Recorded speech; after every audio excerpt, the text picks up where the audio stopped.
Hello, welcome to the Plaid Sheep Oracle. This is a collective reading from Mars. I have a from Venus video. We're doing Mars. I think I'm also going to do Mercury. And then maybe the moon and the sun, we'll see. But these more personal planets at this time, I think they get a little lost. We talk about these big transits.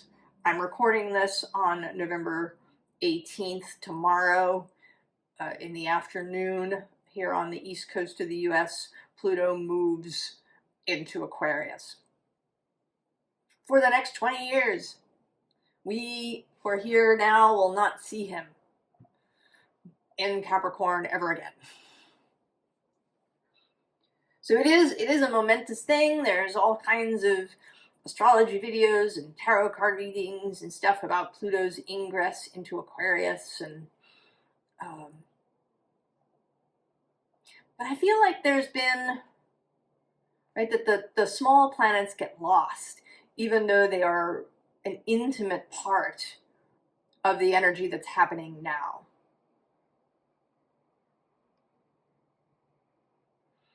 This kind of very personal parts.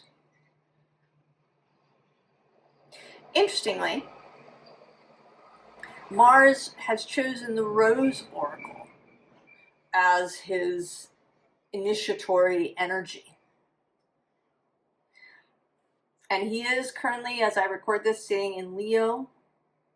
There's been a lot in the readings I've been doing about Leo and Cancer and this Mars retrograde that is happening in those places. Last summer, Venus spent a long time, 4 months in Leo, and there's this through line. And I think that these things get lost too. Not deliberately, we just get caught up in the next big thing, the next big transit. But it's a continuum. There is this through line. And it may not, I'm also not so concerned as a reader about, big global things. I'm more concerned with how these things interact with us as individuals, how we meet these things, how we experience these energies in our own, personal lives.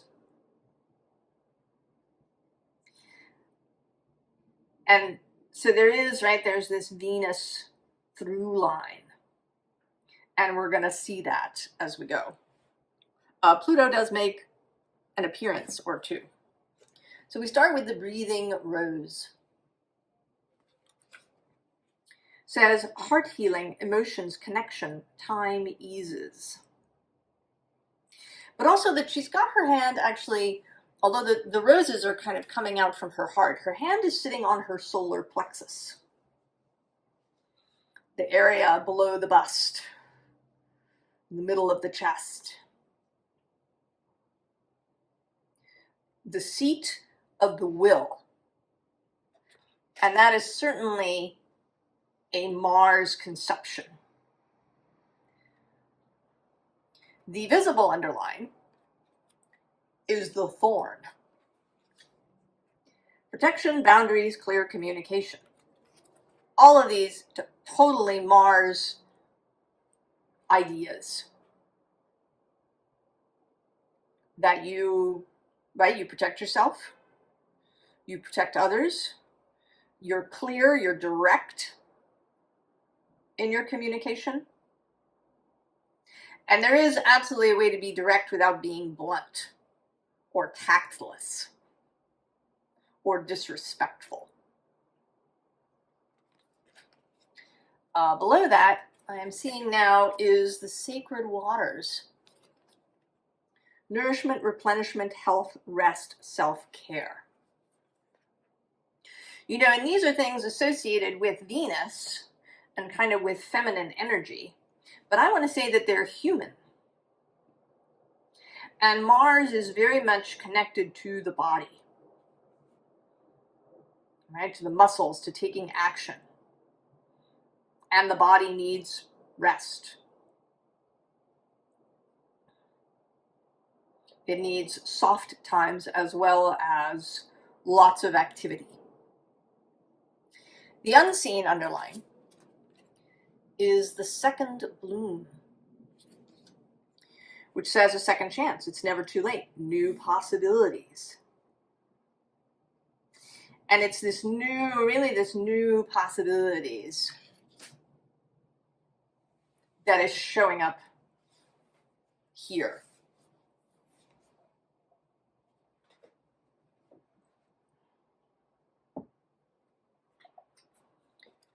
We begin with the staff, a symbol of authority, of being the one to speak. If you've ever sat in a circle where there's a talking stick that goes around, and when you have the talking stick, you get to speak, and people don't get to interrupt you, even if they disagree with what they're saying. So a sense of authority. Also a sense of choice. There's something coming through about that too in the readings. This idea of choosing, of making a judgment call for yourself.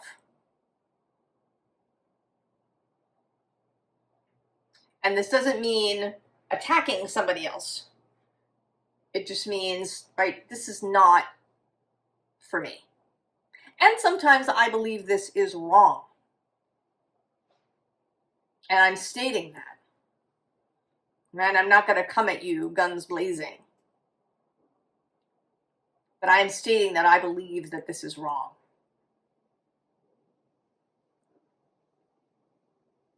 That as humans, that part of what we came here to do was to make these kinds of choices. From a universal, full source perspective, of course, everything is part of source. But that as individual humans, we came here to make choices. And this, I mean, I personally have experienced this Mars-Pluto opposition as the tension between that big view, which might be seen as Pluto in Aquarius, and then the individual personal view of self, Mars in Leo, and in right, Capricorn, Cancer.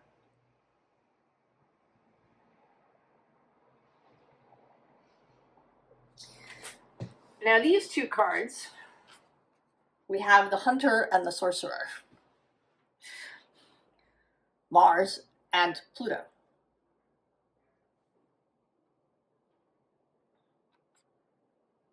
And between them, underneath this Staff of Authority, is this Sacrifice card who I'm seeing as Venus. And I'm actually not, I'm sort of not interested, right, as the Sacrifice, but as this female form here between these two energies. That she's a kind of mediating energy, or a connection between the two. Now, astrologically, the last time she met Mars, the last time they were conjunct, was in Aquarius in February of this year. And Pluto was close by. They both met up with Pluto before they met each other. They were not quite 7 Aquarius, and he was just at 1 Aquarius.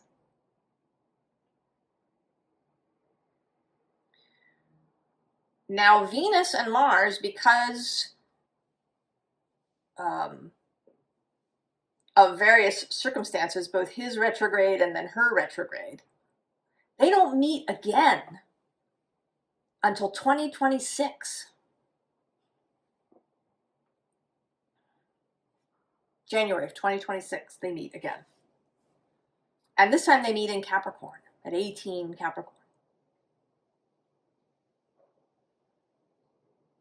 So there's kind of a long cycle here between their meetings.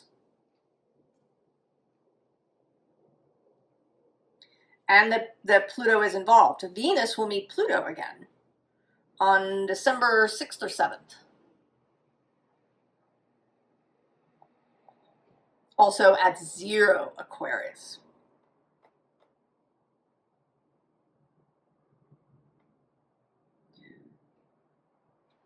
So there's a relationship between these three.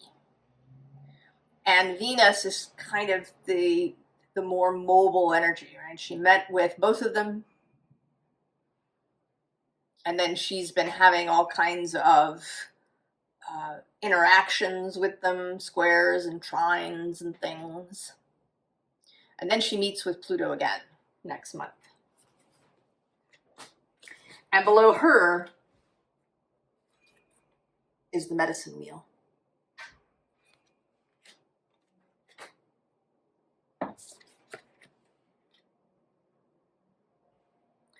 So there's this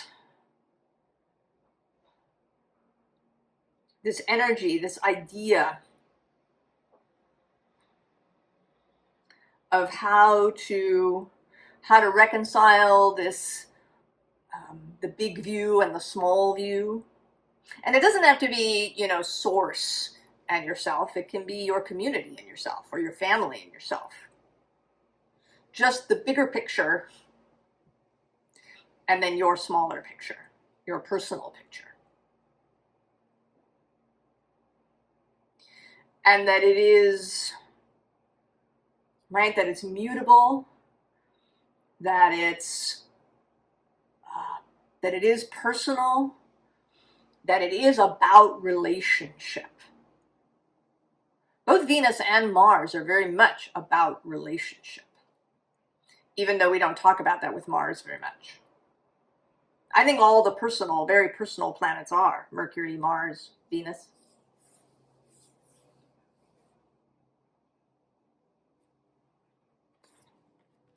And then we have the moon,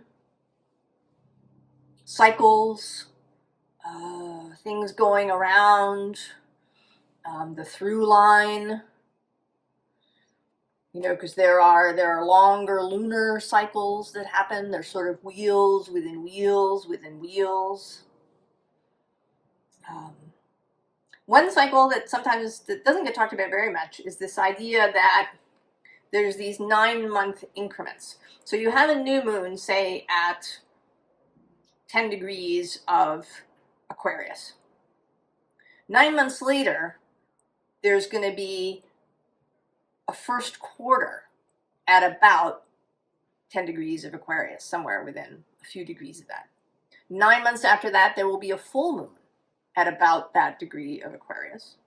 Then 9 months after that, there's a final quarter. And then you get the next new moon.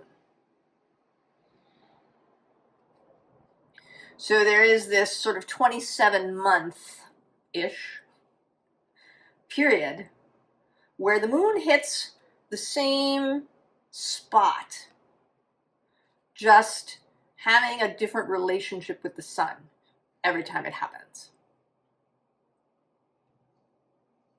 And there may be something that unfolds for you in that period of time. So that's a lunar cycle. There's also the nice sort of 19-year cycle between eclipses at about the same place. I mean, it moves a little bit, this 19-year cycle. But that's also the nodal cycle, when the nodes come back, the nodal return. So there's lots of, right, there's cycles, there's changes, there's waxing and waning. So there's these processes that are going on, that things are not finite or finished.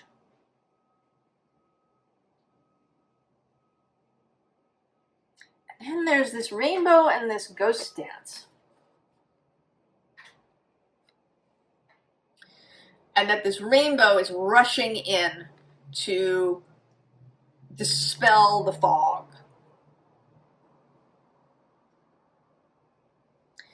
And I want to say that the rainbow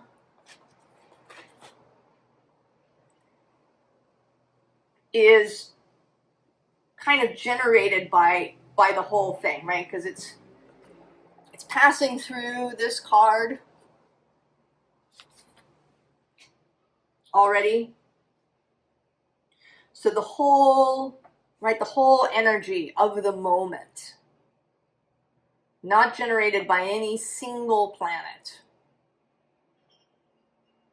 It's the whole rainbow is rushing in to dispel fog that you might be having, that we might be having.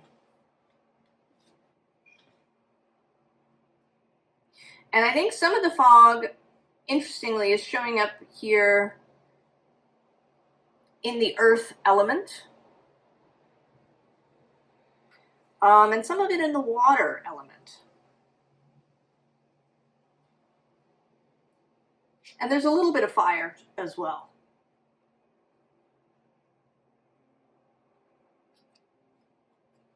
Knight of Pentacles. He has a message about physical reality and about how we see and think about resources. Now below him is the Devil and the Four of Pentacles. And then at the bottom of the deck is the Nine of Cups. And I think that while we are, we do a lot of talking about abundance and affluence and bounty and receiving and all of these things. But I think that one of the things that we have trouble with is having.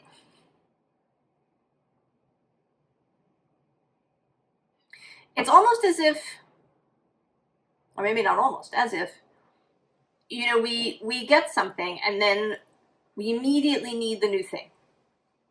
And I don't know if it's that we have some sort of fear that the first thing is going to just vanish, or that it's not enough. But we have a lot of trouble with having.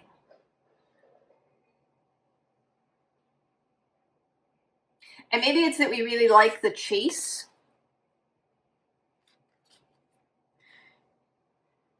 Like fishermen who throw the fish back because it's the fishing and not the fish. I don't know how fish feel about that. I mean, on the one hand, it's kind of nasty. You get this hook in your mouth and then you get tossed back. But on the other hand, you get tossed back so you don't get eaten. It's a thing. Anyway, it's a little side note. But so that we don't seem to have the skills of savoring, of having, of really appreciating, of basking. And the Knight of Pentacles is very good at that. He is not someone who rushes through things.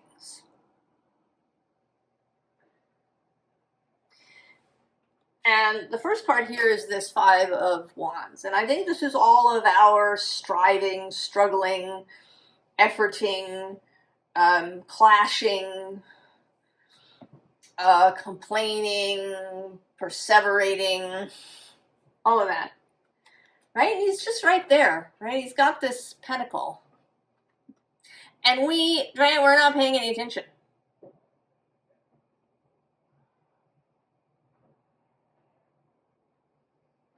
So there's that. And then there's this too.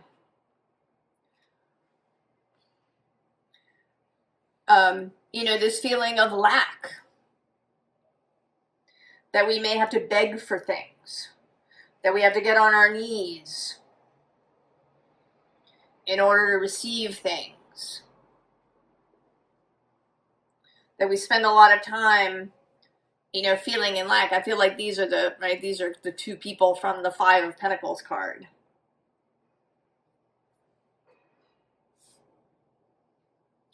And the implication in that Waite Smith Five of Pentacles is that, you know, they can't go into the church. They can't go into the building. They've been left out. But, you know, do we really know that is true? Maybe they only think it's true. You know, now I kind of want to find the Five of Pentacles. Since we've had the 6 and the 4. Oh, and there it is. Between the Fool and the 10 of Cups.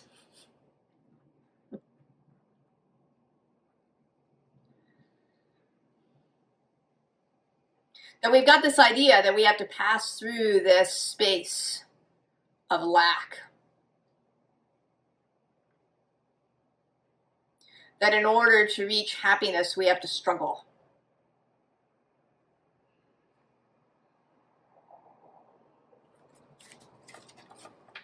That struggle is a necessity. And this might be one of Pluto's, right, one of the shadow elements of Pluto's journey through Capricorn. And it can be, I think, a shadow element of Mars. The need, right, the need that you have to strive, you have to push, you have to chase. And it may not even be that you really enjoy the chase, but that you think you have to do it. Because I think if you really enjoyed the chase, you wouldn't feel lackful. Right? You feel exuberant. You might, you know, give everything away. Right? You make $1 million. You know, what was exciting was the process of making the $1 million, the chase. Maybe you give it all away and then start again. But you wouldn't feel lackful about that. That would be, right, that's a kind of genuine exuberance with the chase. Right? That's the hunter at his best. But I feel like often with us, the hunter is, you know, that it's necessity. You know, that is like a terrible winter and there's starvation and the hunter has to go out and he has to get the deer or everybody's going to starve to death. This kind of energy. And so we have the Wheel of Fortune, this turning. The energy changing. The rainbow shooting through. And on the other side of that is the King of Pentacles, who absolutely does savor. He's here. He can absolutely sit in the having. He's very pleased to have. He does savor. You know, he really feels his space in the continuum of birth and death and everything in between. And it may be, you know, adding another planet into the mix. There's Uranus, who's been passing through Taurus consistently since 2019. And he's got another year or so before he fully moves into Gemini. So, this changing relationship with the physical world, with what we believe we can have, with what we need to do to receive it. You know, can we savor it? And we do this with other stuff too. You know, maybe we win a prize and we're immediately thinking about how to win the next prize. Right? We spend about 10 minutes happy. And then we're suddenly immediately on to the next thing. And I think that is not natural. I think many things that we think of as human nature are not. That they are societal teachings. And we've just decided, well, this is what humans are like. But I don't think it's true. So, what do we have? We have renounce. So renouncing all of these counterproductive ideas, all of these ways that we've been in the ghost dance. Renouncing the beliefs we have about striving, about action.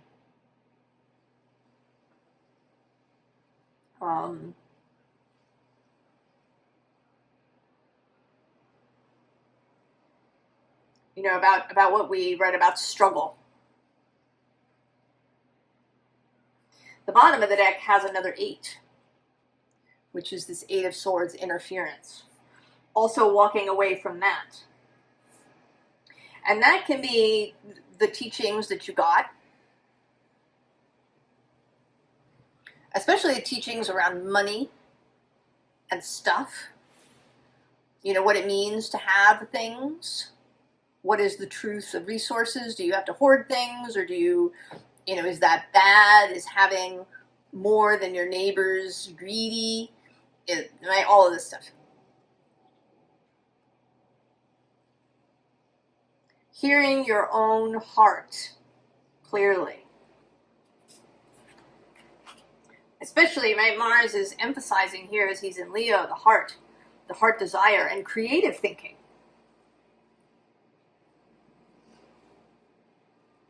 How to create, how to shine, how to access wonder.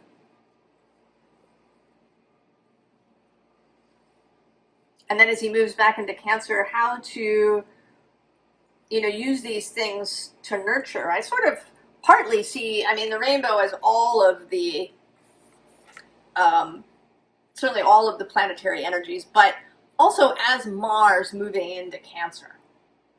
Because I think that Cancer is a space that many of us are clouded up in.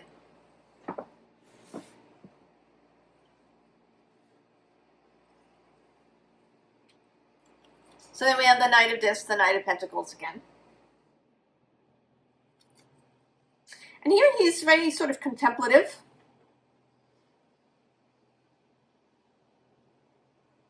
There's a romantic feeling about him. You know, taking perhaps time during the retrograde to consider actions, next steps. And with Justice coming next, thinking about what is in integrity with you. What is in line with your values? That's a Venus word, values. Kind of a Saturn word too. We want to bring another planet into the mix. And Pluto, actually, also, because Pluto is about the right use of power.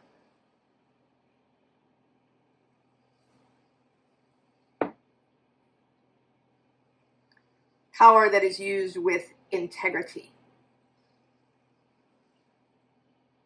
With love as its central premise, right? With the heart as the guiding principle. And then we have wealth. You know, what does it mean to you to be wealthy? What ideas do you have about that?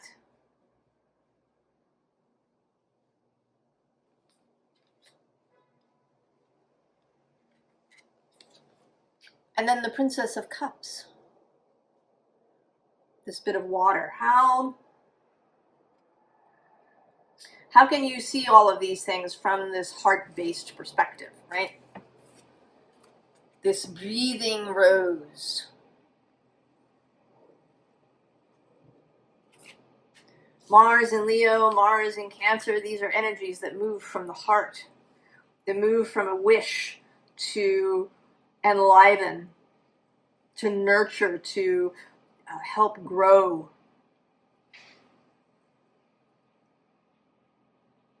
To provide for. You know, is your wealth providing for you, providing for others, Maybe there's a big circle. It is the 10 of Pentacles. That can be a big circle.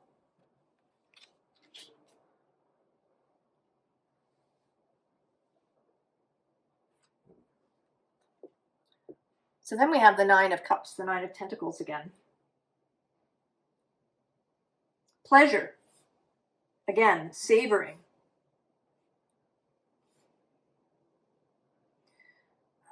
Removing yourself from the rat race. And with this Boadicea below, declaring victory.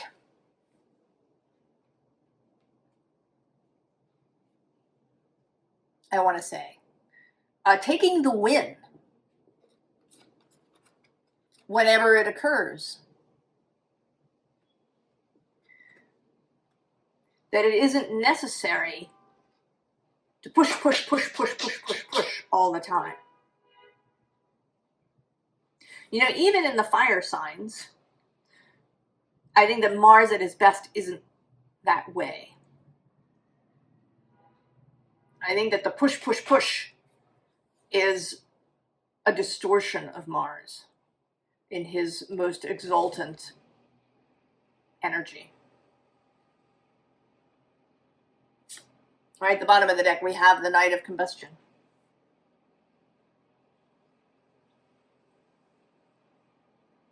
A fiery Mars. A Mars that takes action, but who takes it from the heart, from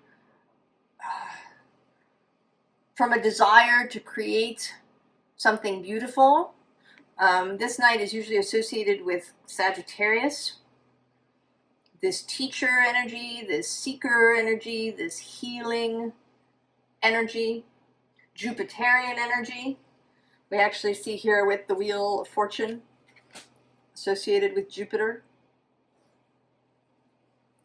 Jupiter moving through Gemini now, the space of new ideas, of a new philosophy of the mind, and how the mind fits into this, also moving across the way from his own space and opposing Mercury there. We may talk about that more when I do the Mercury reading.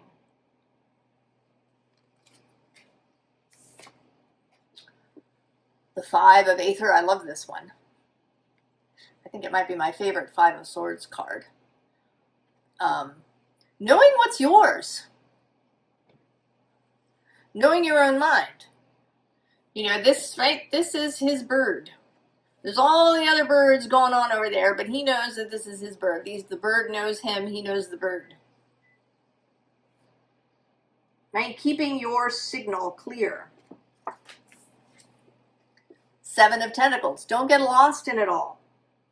This is kind of part of this interference thing. There's so much information, so much stuff.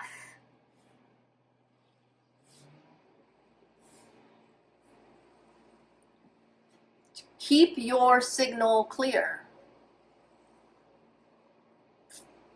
You know, have you ever done that? I certainly have, right? Watching a bunch of, you know, maybe astrology or card readings on YouTube. You're kind of looking for the answer, and so you just watch a bunch, and then you get yourself all confused because, you know, it's just too much. It's not, you didn't watch the one reading that really called out to you. You didn't look for your clear signal.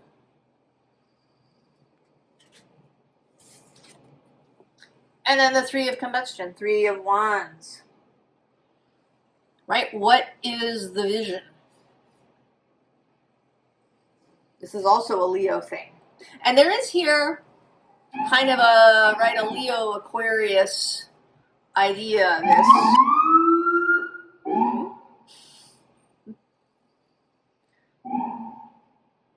sirens. A Leo Aquarius, right? The personal vision that may have bigger effects.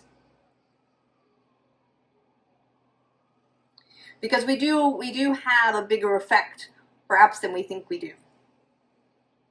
Who we are ripples out. our ideas, our visions, the way that we do things can ripple out, especially if we're really clear, really in alignment. Right? That is power.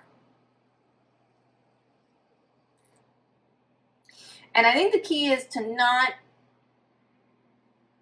get lost in that. Right? To focus on your own personal alignment. Because that's what you had, right? That's where the power is for you. Don't get sucked up in wanting to control the ripples.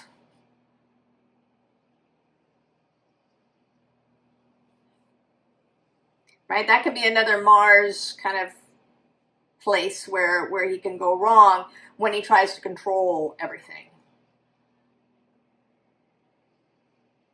To micromanage. And some of that, right, that is that part of that Pluto-Mars dynamic. Pluto is certainly about control. What is yours to control and what is not.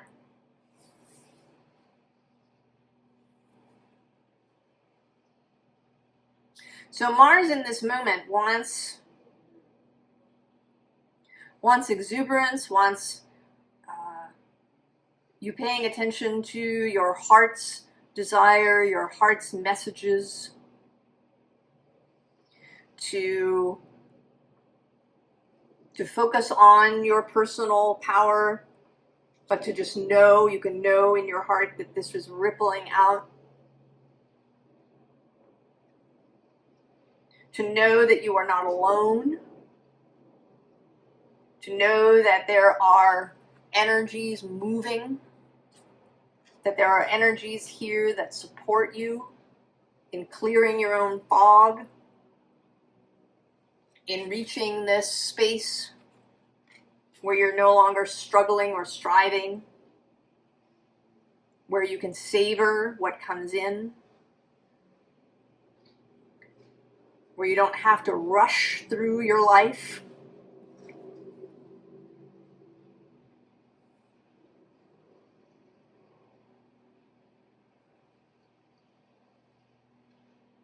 Where you can balance your needs and those of your community.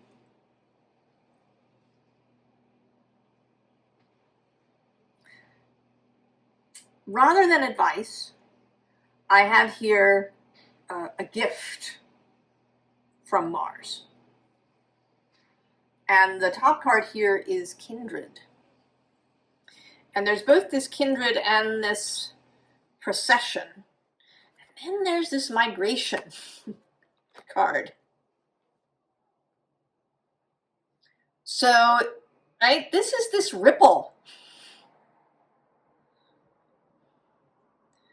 This is the ripple, right? This is, right, people you know, your community, then this is you. Being exultant, moving heart first, leading the procession.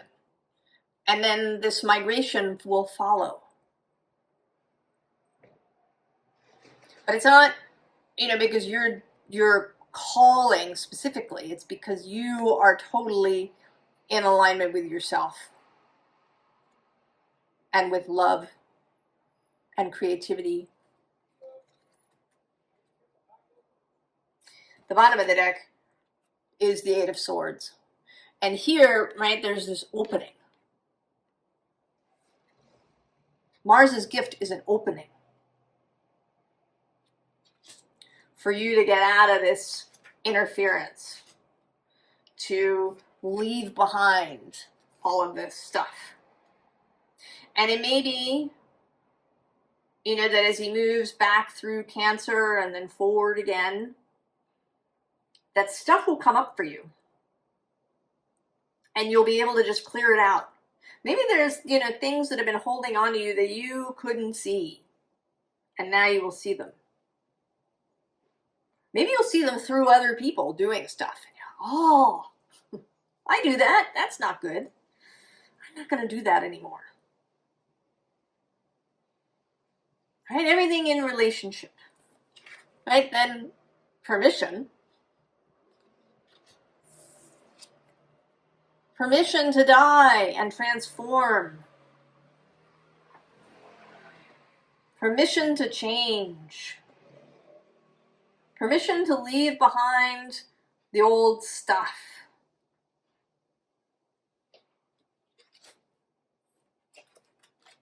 To come into the Emperor. There is a tarot reader whose readings I watch sometimes. And there's lots of good stuff that she says, but I've noticed that whenever the Emperor comes up, she almost invariably sees the Emperor as this outside coercive force, like authority. The man. And I find that interesting. Because when he comes up for me, I really see personal authority. Actually knowing what is yours to control and what is not. How to delegate, how to lead, how to manage.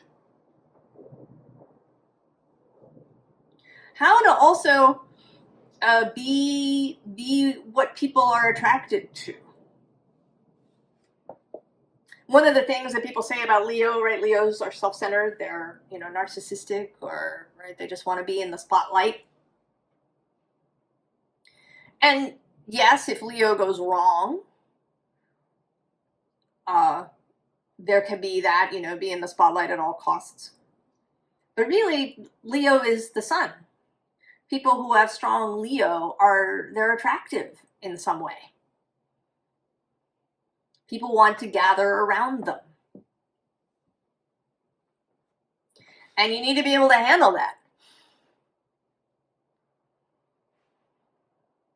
To be in relationship with the people that gather around you.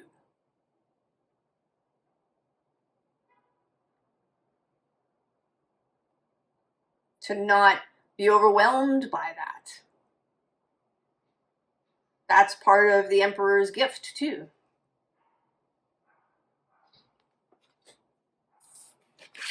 And then the Knight of Cups. The romantic. The lover. The filler of cups in this deck.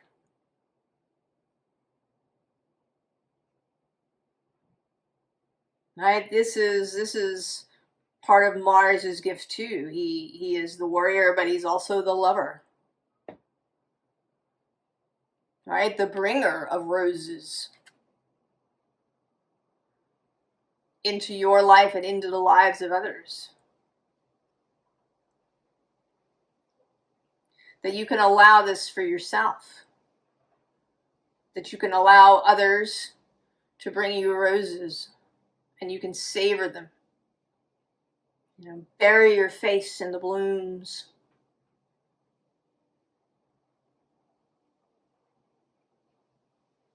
But also that you can be the lover. That you can move through the world not, in a defensive stance. Often people describe Mars in Cancer as like the mama bear archetype. Protecting the family. But maybe also the lover. Right? The lover who really is attuned to the other's moods, to their feelings, right? The way Cancer knows, the lover who knows.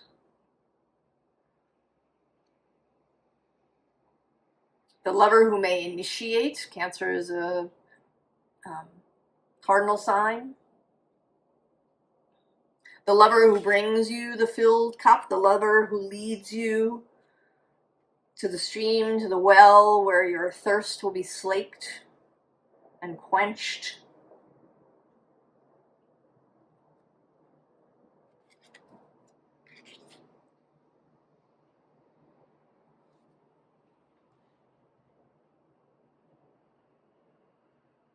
So allowing yourself to be quenched and to savor that.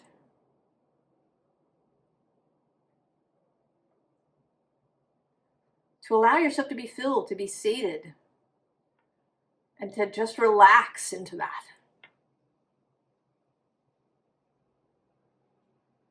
Permission, right? Permission to have and enjoy and savor wealth of all kinds. Permission to allow the energies to help you. Permission to create.